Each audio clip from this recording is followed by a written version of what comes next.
Hello guys! Welcome back sa ating channel NLEX SLEC Connector Update September 21, 2023 Espanya to Santa Mesa. Ito pong muli si Skywalk TV at ito ang ating pinaka-latest update, yung mga pagbabago dito po sa NLEX SLEC Connector na tuloy-tuloy nating ina-update upang mabigyan kayo ng mga impormasyon at mga latest na ginagawa, lalong-lalo na dito sa may Section 1 at Section 2 at dyan na po sa may pagtawid po sa may LRT2. Yan ang ating mga update. Pakita natin yung mga pagbabago dito. Maraming salamat sa ating mga viewers, subscriber na lagi na sumusuporta kay Skywalk TV. Yan, nakikita po ninyo nakaraan nating in-update, konti pa lang po ang nailalatag nila dito na asfalto. Pero ngayon ay both side na po at napakahaba na po. Hanggang dyan na po mismo, nalalapit na po sa may pinaka on-ramp na po sa may lagpas ng Fajardo Street. Papakita natin sa inyo. Ayan. Ayan oh. Ito'y nalalapit na po itong matapos yung section 2. Diyan hanggang dyan sa may Espanya at Santa Mesa. Both side nakikita ninyo nakapaglatag na sila dito mismo ng spalto. Yan. Ito konting-konti lang yung kanilang lalatagan pa. Kasi maaga tayo nakapagpalipad dito. Kaya nakikita natin ay dito ay konti pa lang po yung mga nagtatrabaho. Dire-diretso po yan. Makikita ninyo yung pinaka left side natin, yung pinaka off ramp at right side yung on ramp natin dito mismo sa may Fajardo Street. Ito po yung nakapaglatag na po sila ng mga spalto dito. Ganyan na po ang ating makikita. Siyempre, ang good news po pag ito'y matapos po hanggang dyan po sa may Pandacan at kukonek sa Skyway Stage 3 hanggang Santa Mesa. Hanggang dito po sa may Espanya at hanggang C3 at kukonek sa North Harbor Link. Yan, at kukonek sa may Salex at kukonek sa Skyway hanggang dyan sa New Manila International Airport. Ganyan ang ating makikita. Ayan oh, nakikita nyo po ginagawa na rin po din nila dito yung pinaka on-ramp tsaka off-ramp dito po sa may Fajardo Street at dito sa may lagpas na papunta na po ng Espanya. Yan yung pinaka off-ramp na mangyayari. Ganyan ang ating makikita dito sa area na to ay halos karamihan na ay nakapaglatag na po sila mismo ng mga semento dyan at yung mga dugtungan na. Ayan. Ang gagawin na lang po nila dito yung mga poste at maglalatag na po sila dyan sa mga susunod na araw ng spalto na po. Pabilis na po ng pabilis. Ito yung kanilang mga ginagawa dito at napakalaki na po ng pinaka-improvement. Yan. Sa mga bagong pasok natin, umaabot na lang po ng 15 minuto ang magiging biyahe mo. Mula Pandacan hanggang dyan sa may C3. Ganon kabilis na po ang magiging biyahe natin. Grabe no? Kung sa baba ka niya, no, gugugol ka niya ng kulang-kulang 3 oras ang biyahe mula Pandacan hanggang C3. Pero kung dito ka dadaan ay napakabilis na po ng magiging biyahe.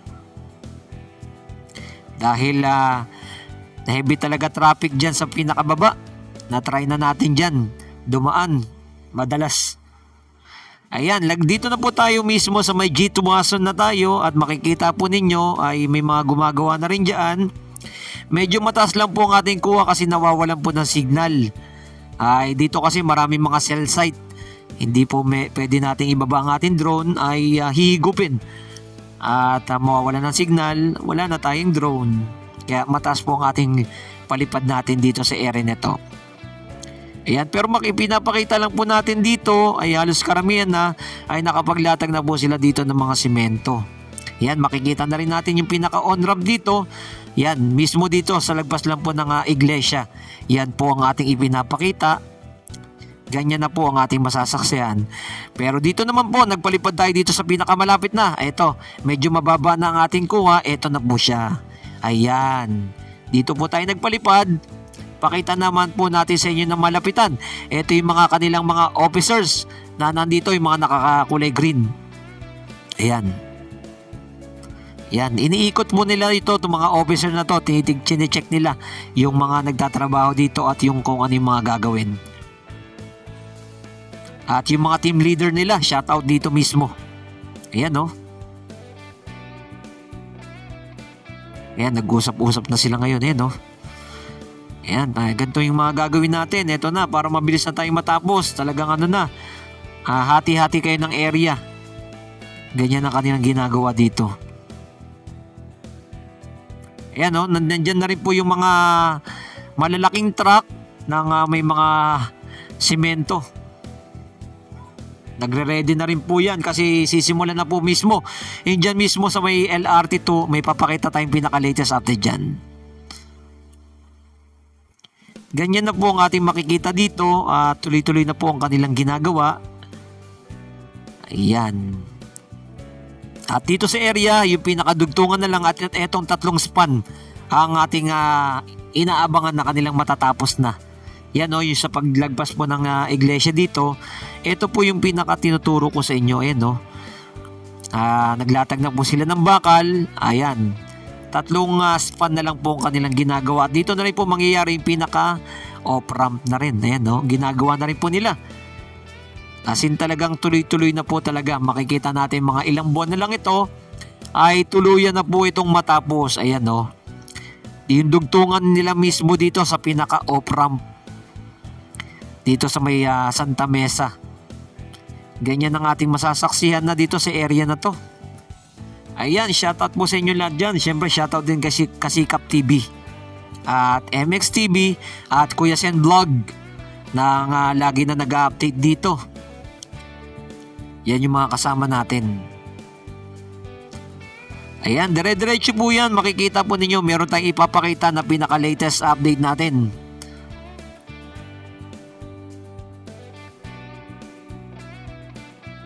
Ayan. Ayan o, yung 3 span na lang na ating aabangan na hindi pa nila nasisimulan. Pero yung pinaka-off-ramp dito, ginagawa na rin po nila. Ayan, magiging mabilis na po ang magiging biyahe na to sa mga susunod na araw. Ay makikita na natin yung pinaka-improvement ng ating bansang Pilipinas. Dahil ang mangyayari ay connect na po ang kanilang mga gagawin. Dadaan ka na mismo sa Skyway at iwas traffic, lalong-lalo na sa EDSA. Yan ang pinaka-solusyon dyan dahil heavy traffic dyan. Siyempre kung dito ka dadaan, may bayad po ito mga kababayan ha. Hindi po ito libre. Magbabayad ka po talaga dito pero mas bibilis naman ang biyahe mo. Kagaya ng Skyway, stage 3. Yan. Dahil connect na po sa may NAIA International Airport. At kung gusto mong going to Norte, Skyway Stage 3 ka na dadaan. Bababa ka sa Nalex naman. Ito po yung aking sinasabi dito po mismo sa may LRT 2. Dito po sa may ilalim po, sinisimulan na po nila yung paglalatag po mismo ng poste. Ayan. At nakaredy na rin po yung mga bakal na ilalatag nila dyan sa pagtawid mismo dito. Yan ang ating mga good news. Ayan o. Nakikita po ninyo yan. Ayan o. Sinisimulan na po nila. Ito na po yung poste na kanilang itinatayo na dito. Ayan o. Nabakal. Ganyan na po ang ating makikita at masasaksihan na kanilang ginagawa. Ayan. Ito sinisimulan na po talaga nila to. Sa mga susunod na araw ay makikita na po natin yung pagtawid dito sa may ilalim ng LRT2. Yan po ang ating mga masasaksihan. Ayan, muli po salamat sa mga nag-like, nag-share at nag-follow kay Skywalk DT TV. At ito po yung dating Magsaysay flyover. Ayan. Ayan, dire-diretso po yan. Makikita ninyo no. At eto, sinisimulan na po yung paglalatag ng mga poste dyan. At yung paggigiba ng mga bakay na ating mga abangan pa ay sinisimulan na rin po nila dyan. Eto na po yung pinakahuling part na kanilang gagawin. Pa-connect dyan po mismo sa may Pandakan. At connect na po sa may Skyway Stage 3. Yan po yung ating mga abangan pa. Pag natapos na po sila mismo dito, dahil konti na lang po ang kanilang ginagawa dito sa may section 2. Kaya yan na po ang ating aabangan sa susunod. Itong pagtawid dito Sa may Santa Mesa station ng PNR na ang susunod. And paliko po ng Pandakan. Ayan po oh. Kitang-kita natin ng ginagawa na nila. Ito yung pundasyon na mismo. Malalim po yan mga kababayan. Nakapaglatag sila dyan ng ng gabi. Nakita natin eh. Ng malalim na poste dyan. Na bakal. Di na kasi natin kinuwanan ng drone shot ng gabi nang dumaan tayo dito.